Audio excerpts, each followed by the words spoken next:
There is much to be proud of in mana. From the small volunteer community organisations like Pregnancy Help, who work out of an office in Cannons Creek, to support new mums with the basics, like nappies, clothing and bassinets, to large businesses like Whittaker's Chocolate, who are committed to the area, to their workers and to producing a world-class product which I'm sure many Kiwis will be overindulging in over Christmas. To the North Rugby Club and the Western Suburbs Football Club, both who know what it's like to be champions, and the staff and the students at Whitireia Polytech. It's an institution that not only serves its students well, but also its community, from its Māori and Pacific nursing courses to its specialised driver training school. The focus on shaping students to meet local business and community needs has a lot to do with its success, and I look forward to Friday's graduation ceremony. While there is much to be proud of, there is also much that needs to be done. We must make our state homes in mana better places to live and ensure there are enough to go around.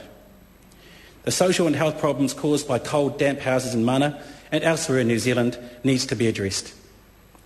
It's not good enough that Porirua East is the rheumatic fever capital of New Zealand, and it's not good enough that we have rheumatic fever in New Zealand at all. We must roll up our sleeves to work with the many smart and determined local businesses, training and community organisations to find work for the 3,000 people in my electorate who do not have a job. We must find innovative ways to encourage them to take on those workers, but not at the expense of fundamental workers' rights. We must look at ways to encourage more parents to feel comfortable about taking a larger role in their children's education. We need to ensure communities like Raumati have the public transport options they need, deserve and that are well overdue. And we must also make sure we reduce the harm that alcohol does in our community. One of my enduring memories of the campaign will be a father who'd had too many and who approached me after a street corner meeting. He said the booze was too cheap, it was too easy to get hold of, and that he didn't want his kids doing what he was doing. I could see the irony, but I could also see that he was right. I'm proud to be a member of a caucus and a party that's fundamental values are to make a commitment and investment in New Zealanders. So can I take this opportunity to thank the many volunteers who dedicated a lot of their time, exhausted a lot of their energy during the by-election campaign.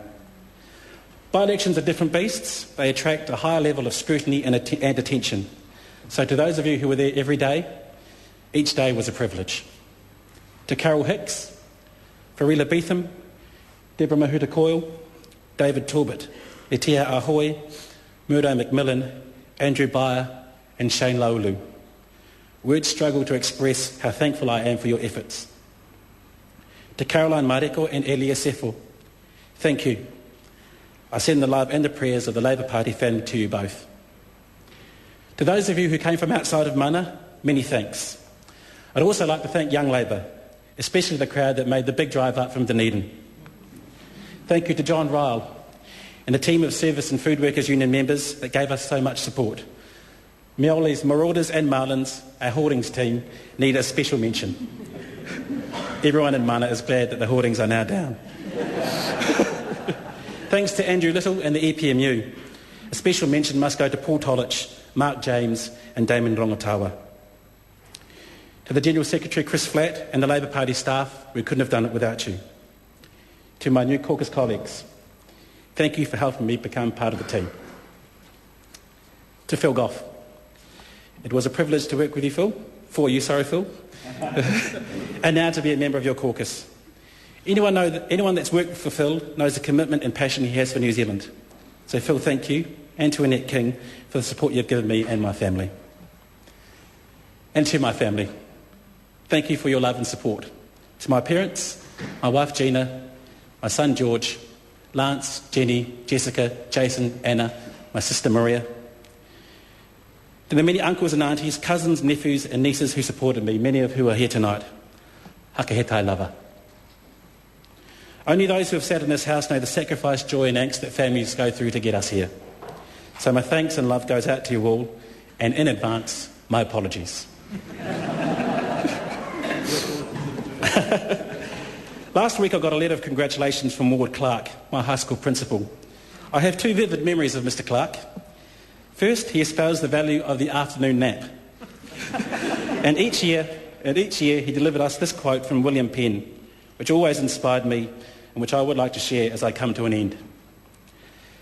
I expect to pass through life but once. If, therefore, there be any kindness I can show, or any good thing that I can do to any fellow being, let me do it now, and not defer or neglect it, as I shall not pass this way again. Nō reira, ka nui te mihi ki ngā rangatira o Ngāti Toa. Ka nui te mihi ki ngā whānau katoa o ngā Mautere. Nō reira tātou mā, huri noa i te toa, tātou toa whare. Ro rangatira mā i te whānau.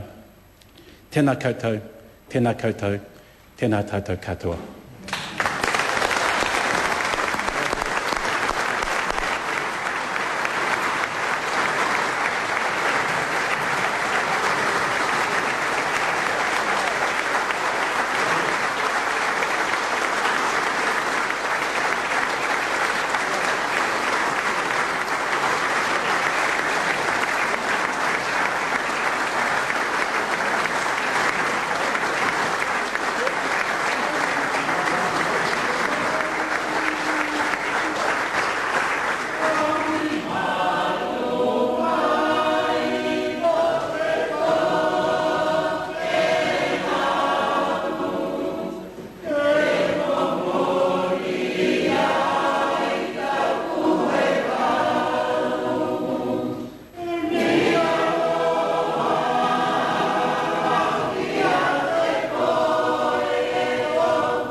Honourable members, the debates on the National Animal Identification and Tracing Bill will resume at 7:30.